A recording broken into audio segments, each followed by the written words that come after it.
जय भोलेनाथ, हर हर महादेव। धर्म प्रेमी बंधुओं, आज मैं आपको शिव पुराण के श्री रुद्र संहिता भाग 2 का 5वां अध्याय सुनाने जा रही हूँ। प्रेम और श्रद्धा भाव से सुने। 5वां अध्याय, संध्या का चरित्र। सूत जी बोले, हे ऋषियों, नारद जी के इस प्रकार प्रश्न करने पर ब्रह्मा जी ने कहा, मुने, संध्या का चरित्र सुनकर समस्त कामनियाँ सती साध्वी हो सकती हैं। वह संध्या मेरी मानस पुत्री थी, जिसने घोर तपस्या करके अपना शरीर त्याग दिया था।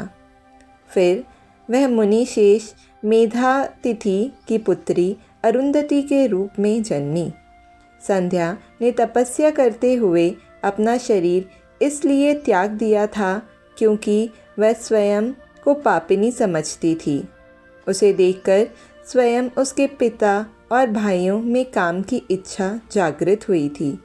तब उसने इसका प्रायश्चित करने के बारे में सोचा तथा निश्चय किया कि वह अपना शरीर वैदिक अग्नि में जला देगी, जिससे मर्यादा स्थापित हो। भूतल पर जन्म लेने वाला कोई भी जीव तरुणावस्था से पहले काम के प्रभाव में नहीं आ पाएगा। यह मर्यादा स्थापित कर मैं अपने जीवन का त्याग कर दूंगी। मन में ऐसा विचार करके संध्या चंद्रभागा नामक पर्वत पर चली गई। यहीं से चंद्रभागा नदी का आरंभ हुआ। इस बात का ज्ञान होने पर मैंने वेद शास्त्रों के पारंगत विद्वान, सर्वज्ञ और ज्ञान योगी पुत्र वशिष्ठ को वहां जाने की आज्ञा दी। मैंने वशिष्ठ जी को संध्या को विधि पूर्वक दीक्षा देने के लिए वहां भेजा था।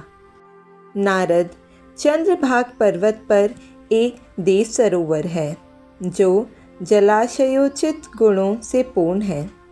उस सरोवर के तट पर बैठी संध्या इस प्रकार सुशोभित हो रही थी जैसे प्रदोष काल में उदित चंद्रमा और नक्षत्रों से युक्त आकाश शोभा पाता है। तभी उन्होंने चंद्रभागा नदी का भी दर्शन किया।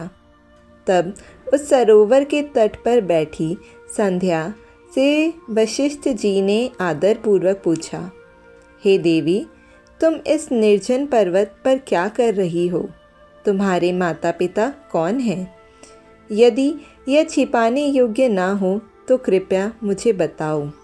यह वचन सुनकर संध्या ने महर्षि वशिष्ठ की ओर देखा। उनका शरीर दिव्य तेज से प्रकाशित था।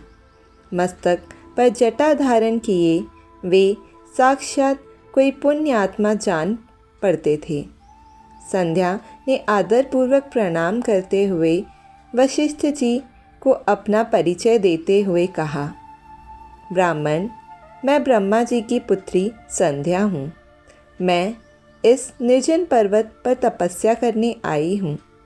यदि आप उचित समझें तो मुझे तपस्या की विधि बताइए।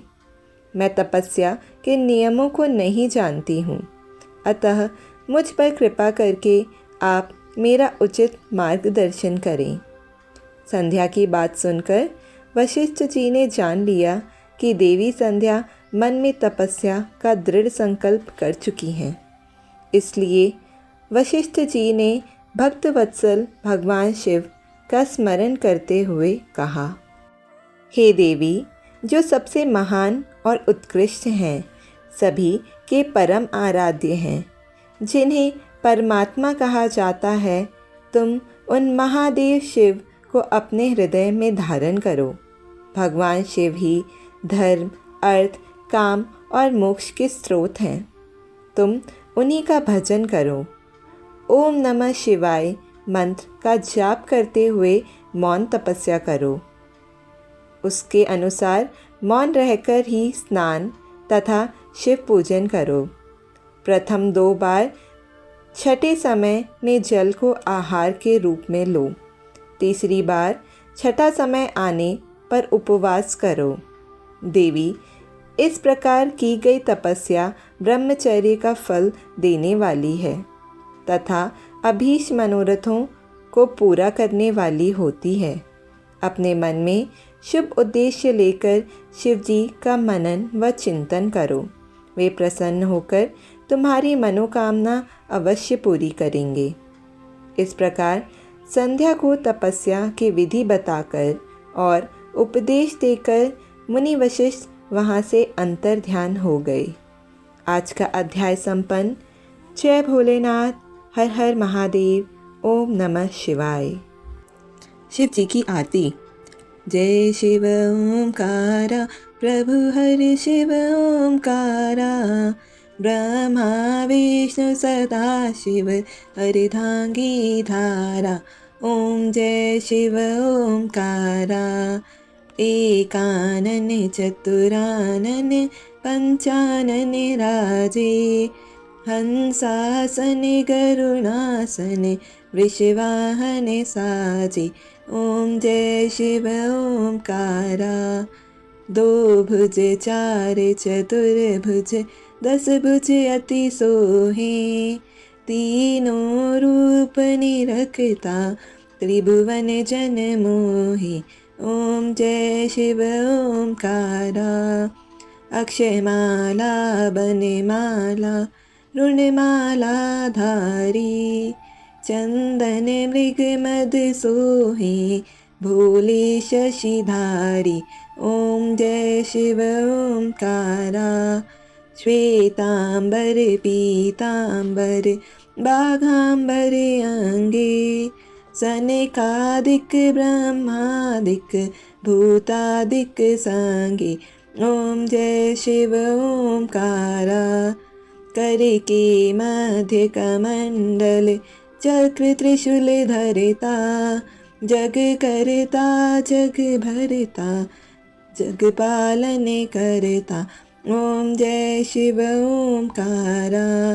ब्रह्मा विष्णु सदा शिव जानत अविवेका, प्रणवाक्षर के मध्य ये तीनों एका। ओम जय शिव ओंकारा।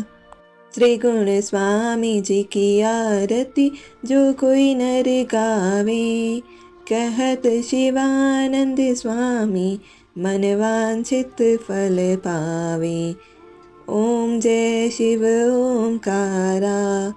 तन मन धन सब कुछ है तेरा, स्वामी सब कुछ है तेरा।